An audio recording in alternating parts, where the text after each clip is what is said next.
अच्छा, हाणे आइसोटोप छाखे चइबो आहे सिंधी में या उर्दू में उनखे पाण चवंदा आहियूं हमज़ाद। ठीकु आहे। हाणे आइसोटोप तव्हां ईअं सम्झी छॾियो खणी त आइसोटोप जेके हूंदा आहिनि इहे जुड़वा ॿाहिरि हूंदा आहिनि। जुड़वा ॿाहिरि तव्हां ॾिठा आहिनि न, बिल्कुलु हिकु जहिड़ा हूंदा आहिनि। हाणे इन में छा फ़र्क़ु हूंदो आहे, छो जुड़वा हूंदा आहिनि, ॾिसो मां तव्हांखे सम्झायां थो।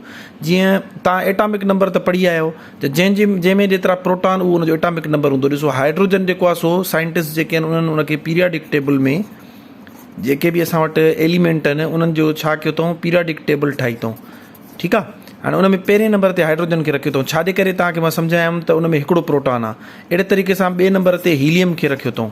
हीलियम खे ॿिए नंबर ते छो रखियो अथऊं, छो जो उनजे अंदरि 2 प्रोटॉन आहिनि। हाणे अहिड़े तरीक़े सां तव्हांखां मां जेकॾहिं पुछां त कार्बन 6 नंबर ते छो आहे पीरियाडिक टेबल में, त अंडरस्टूड आहे त 6 उनजो जेको एटॉमिक नंबर आहे, इन जो मतिलबु आहे उनजे अंदरि प्रोटॉन घणा आहिनि, 6 आहिनि।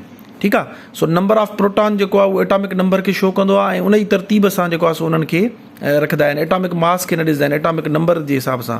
हाणे जीअं सोडियम 11 नंबर ते आहे। सोडियम 11 नंबर ते छो आहे, छो जो उनजे अंदरि 11 प्रोटॉन आहिनि। ठीकु थी वियो। हाणे अचूं था पिया हाइड्रोजन। हाणे हाइड्रोजन जा 2 जुड़वा ॿाहिरि ॿिया आहिनि। हाणे उहे सभु जेके आहिनि पहिरें नंबर ते रखियल आहिनि। छाजे करे, हालांकि उनजो एटॉमिक मास डिफरेंट आहे, पर उनजो एटॉमिक नंबर सभिनी जो सेम आहे। छो जो करे सभिनी जे अंदरि प्रोटॉन हिकु हिकु आहे, इन करे उहे सभु जा सभु पहिरें ते ईंदा। ठीकु आहे। हाणे हाइड्रोजन जा जेके जुड़वा ॿाहिरि आहिनि या आइसोटोप आहिनि उहे कहिड़ा कहिड़ा आहिनि, उहो तव्हांखे जेकॾहिं मां अलॻि तस्वीर ठाहे ॾेखारियां। अच्छा, हाणे जेके हाइड्रोजन जा आइसोटोप आहिनि, पहिरें नंबर ते आहे ख़ुदि हाइड्रोजन। ठीकु आहे। हाणे मां इन जो जेकॾहिं मॉडल ठाहियां त हाणे इन जो ज़ाहिरी ॻाल्हि आहे असांखे सिर्फ़ु इन जो न्यूक्लियस ठाहियूं था पिया, या चलो सॼो ठाहियूं था पिया। इन जे अंदरि हिकिड़ो प्रोटॉन आहे, हिकिड़ो न्यूट्रॉन इन जे अंदरि कोई बि न आहे, ऐं इन जे अंदरि इलेक्ट्रॉन घणो आहे, हिकिड़ो आहे। ठीकु आहे। हाणे इन करे जेकॾहिं असां हिनखे हाइड्रोजन खे लिखूं त H लिखंदासीं, हेठों एटॉमिक नंबर लिखंदो आहे। हिन एटॉमिक नंबर घणो थींदो, 1 थींदो। छाजे करे, प्रोटॉन 1 अथसि। हाणे तव्हांखां को पुछे त हाइड्रोजन जो एटॉमिक मास छा आहे, त इन जो एटॉमिक मास बि 1 आहे। छाजे करे, प्रोटॉन 1 अथसि, न्यूट्रॉन इन वटि कोई बि न आहे। हाणे हिते सुवाल इहो पैदा थींदो, तव्हांखां कोई क्वेश्चन करे सघे थो पियो त हिन जे अंदरि न्यूट्रॉन छो न आहे। तव्हांखे मां पोइ सम्झायमि त न्यूट्रॉन जेको हूंदो आहे उहो रेफरी जो कमु कंदो आहे। रेसलर कीअं विढ़ंदा आहिनि, उनजे विच में रेफरी हूंदो आहे न जेको उनखे अलॻि कंदो आहे। सो प्लस चार्ज जेका आहे उहे हिक ॿिए खे छा कंदियूं आहिनि, रिपेल कंदियूं आहिनि, धिकींदियूं आहिनि। जेकॾहिं विच में न्यूट्रॉन न हुजे, इंसुलेटर न हुजे, त हे हिक ॿिए खे धिके करे ऐं जेको इलेक्ट्रॉन आहे उहो जेको न्यूक्लियस आहे उहो फाड़े करे ॿाहिरि हली वञनि। पोइ इन्हनि खे रोकण जे लाइ या इन्हनि खे जेको आहे सो जीअं हिक ॿिए खे रिपेल न कनि, उन करे न्यूट्रॉन हूंदो आहे जंहिंजे अंदरि न्यूट्रल चार्ज हूंदी आहे। हाणे हिकिड़े कमरे में आहे हिकिड़ो रेसलर आहे, उहो कमरे में अकेलो बंदो आहे, उहो कंहिंसां विढ़ंदो।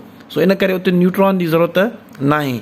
जेकॾहिं ॿियो प्रोटॉन हुजे त पोइ उन्हनि खे अलॻि करण जे लाइ विच में 2 प्रोटॉन हुजनि हा, या 1 प्रोटॉन न्यूट्रॉन हुजे हा, या 3 न्यूट्रॉन हुजनि हा। बहरहाल न्यूट्रॉन लाज़मी हुजे हा।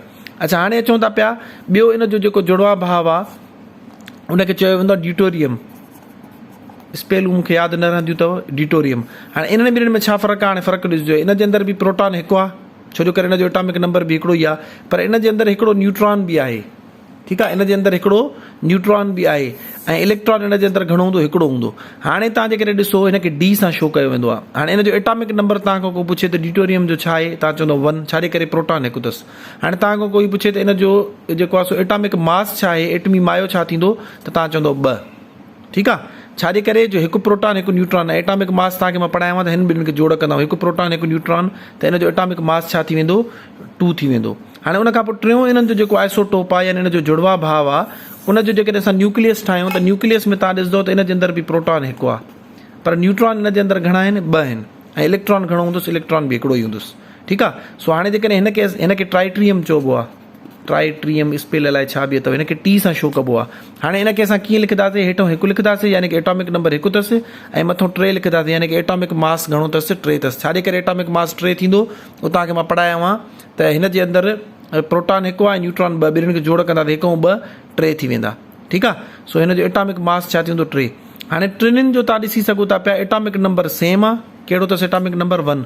हिन जो एटॉमिक नंबर छा आहे, 1। हिन जो एटॉमिक नंबर छा आहे, 1। पर एटॉमिक मास सभिनी जो डिफरेंट आहे। हिन जो एटॉमिक मास थींदो 1, हिन जो एटॉमिक मास घणो थींदो, 2, ऐं हिन जो एटॉमिक मास घणो थींदो, 3 थींदो। ठीकु आहे। सो हाणे असां चवंदासीं अहिड़ो एटम जंहिंजो एटॉमिक नंबर त सेम हुजे पर एटॉमिक मास छा हुजे, डिफरेंट हुजे। ठीकु आहे। Kind of atom which has similar atomic number but different atomic mass are called isotopes.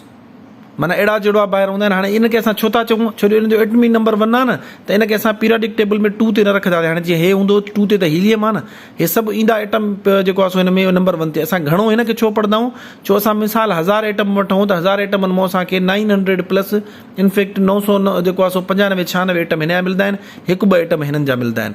अच्छा, जॾहिं बि हिननि जो तइदादु वधी वेंदो आहे, यानी कि तव्हां इहो क्वेश्चन बि अची सघे थो पियो। ॿियो हिकिड़ो हूंदो आहे H2O, हे पाणी जो फार्मूलो आहे न। हिकिड़ो वरी हूंदो आहे जंहिंखे पाण चवंदा आहियूं भारी पानी, हेवी वाटर, उनखे चइबो आहे D2O, यानी कि उते हाइड्रोजन जी जॻह ते डिटोरियम जा जेको आहे सो एटम इस्तेमालु थियल हूंदा आहिनि। ठीकु आहे, एटॉमिक नंबर सेम हूंदो अथनि, एटॉमिक मास डिफरेंट हूंदो आहे। हे D2O, इहो छाजो फार्मूलो आहे, हेवी वाटर। हाणे पेपर में तव्हांखां इहो बि पुछी सघनि था पिया। हाणे इहो एटॉमिक जेको रिएक्टर हूंदो आहे, जिते एटम बम ठहंदो आहे, उन में हे इस्तेमालु थींदो आहे। आम पाणी जी जॻह ते कहिड़ो इस्तेमालु थींदो आहे, D2O इस्तेमालु थींदो आहे, हेवी वाटर जंहिंखे चयो वेंदो आहे।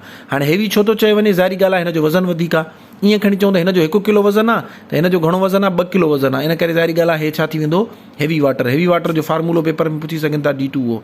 ऐं किथे यूज़ थींदो आहे, एटॉमिक रिएक्टर में यूज़ थी वेंदो आहे। ठीकु आहे, हाणे हे हुया इन जा छा, आइसोटोप्स। अहिड़े तरीक़े सां खोड़ सारनि एटमनि जा आइसोटोप हूंदा आहिनि, छाजे करे हुनजो एटमी नंबर सेम हूंदो आहे, एटॉमिक मास जेको आहे डिफरेंट हूंदो आहे। अच्छा, मां हे वीडियो पास करे कार्बन जो एटम ठाहे वरितो आहे। कार्बन में तव्हांखे ख़बर आहे त इन जो एटॉमिक नंबर 6, एटॉमिक मास 12 आहे। एटॉमिक नंबर 6 जो मतिलबु आहे प्रोटॉन 6, एटॉमिक मास जो मतिलबु आहे त प्रोटॉन बि 6, न्यूट्रॉन बि 6, ॿिन्हिनि खे मिलाईंदासीं त 12 बि ईंदो।